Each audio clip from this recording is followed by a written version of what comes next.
Boy gets pencil stuck in ear, doctor pulls out something much worse. The young boy thought it wouldn't be a bad thing if he shoved a pencil in his ear and it inevitably got stuck in there. But there's more to this than meets the eye. Plenty of small children will take random items and try to fit them in their noses, ears, or eyes just because they're curious. The reason behind this is that children are learning about the world around them by experimenting through touch. The boy with the pencil in his ear was Louis King, and he was not a toddler anymore. So his poor grandmother was shocked to hear what he was going to tell her. If a child is younger than 4, then it's common for them to put things in their mouths, ears, or eyes. Although most are younger than 4, some may keep the habit much longer, like Louis. The most common things to be shoved inside a nose or an ear is food. Nuts, watermelon seeds, or popcorn are good examples. Louis's choice was not food, but rather the small stub of a pencil. He found it pretty easy to shove the tiny thing into his ear, but found it much harder to get it out, as he was about to find out. While Louis's mom had to work, his granny Sheila would look after him. It was on a day with his granny that the situation took place. The situation isn't entirely uncommon, so Sheila thought she could handle looking after her hyper-grandson with relative ease. She didn't know how out of control things could get with her watching him. The scariest thoughts that run through a caretaker's head is that something happens to the child they are looking after. When Louis told his granny what had happened, she immediately froze and found that no words would leave her mouth. It wasn't just the worry about what had happened to her grandson. She knew she'd have to tell his parents about this. She never wanted something to go wrong while she was watching him. Sheila's daughter wouldn't forgive her if something happened to Louis while he was on her watch. Of course, something did happen to Louis while he was quietly playing with a coloring book in his bedroom. She should have followed her intuition and checked up on him to see why he was so quiet. If she had only watched him a bit more closely, then it never would have happened. But it's hard to keep your eye on a 10-year-old. The problem only came to Sheila's attention when her grandson complained about his ear being sore. If Louis had kept quiet, then there would have been much greater consequences. Sheila took a look at his ear, but without any equipment. She could only see darkness. It was important that she acted quickly. She gathered all her things and followed the emergency procedure for circumstances like these. Would she be fast enough? Louis started crying and fiddling while Sheila couldn't see anything. Sheila was in a panic, and it rubbed off on the boy. He now understood how severe it was having something stuck inside his head that shouldn't be there. Sheila nearly had to hold his wrists as he tried to hit his head to dislodge the object. The panic only made it worse. Sheila understood that she would have to get her grandson to the hospital right now. Sheila entered through the doors to the hospital holding the boy's hand behind her. At that point, Louis was sobbing. He didn't know what he had done to himself and what problems it would incur. Just how tense and serious everything was made him panic even more. They didn't have to wait long until the doctor came out and had something to say. The doctor to help them was Philip Russell. After peering into Louis's ear, he realized that his tools weren't going to cut it, and he'd have to get more advanced ones.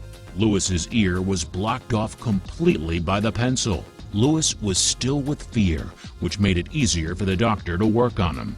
It was taking a while, and the doctor didn't have anything positive to say. The pencil was lodged so deep in Louis's ear that it took a lot longer than anyone expected to get the tool around it, but eventually Dr. Russell managed the nearly impossible. He told Louis to hold very still as he extracted the dangerous piece of wood and graphite from deep inside the boy's ear canal. As the object reached the opening of the boy's ear, everyone was stunned. It looked nothing like a pencil at all. "You've done a good job of it, I'll tell you that," the doctor comments to Louis in the sheer depth of the object. His granny looks on and shakes her head in dismay. "Is that all of it or just part of it?" the doctor asks, and Louis responds with a decisive, "That's all of it, I think." "Yeah, that's all of it." But the doctor wasn't satisfied with just Louis's word.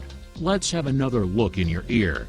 he said, as he tiled the boy's head again to complete the search. What he saw inside left the doctor feeling very uneasy. A tiny, round, and rather wide object balances in the doctor's forceps. Lewis, feeling some relief in his head, turned as soon as it was out. Everyone in the room looked at the offending object, and puzzled looks spread from doctor to Granny. And then they looked at Lewis. He didn't seem too worried that the pencil in his ear was actually a whole battery. "That happens to look more like a watch battery to me," Dr. Russell questions the boy. "Are you sure it was a pencil?" And suddenly Lewis isn't sure anymore. "I don't think it actually was now. Having a pencil lodged inside your ear is dangerous enough, and the risks are obvious, as Dr. Russell explains. The worst-case scenario is that he gets a deep-rooted infection, and that could affect his hearing, balance, coordination, and if left long enough, he could even go deaf with it. It was a lucky thing that skilled doctor was able to find it and remove it entirely. I can't see your eardrum, which means it's gone. It means you've made a hole in it. Now that can happen with things like this," the doctor said, addressing the upset Granny. "We don't repair it or anything, it will repair itself." Luckily for Lewis, the eardrum is much like skin and should grow back naturally within 6 weeks. Now a lucky break for Granny too. According to Lewis, the pencil was stuck into his ear not that day, but a full week earlier. He must have started getting a sore ear, or just plain worried that his own attempts of getting it out were in fact only forcing it in deeper. Either way, Granny was in the clear, since none of this happened on her watch. "Where he would have got that from and how it's got in there, I don't know," she admits to the camera filming her. "It's not unusual for kids to stick things in their ears or noses, or even other kids' ears and noses, but what is unusual is thinking you've stuck a pretty large object like a pencil in your ear when it turns out to be a battery. And while a pencil sounds super pointy and stabby, it's actually a far cry better than the danger a battery poses. A battery left unchecked could leak acid, which can really complicate things."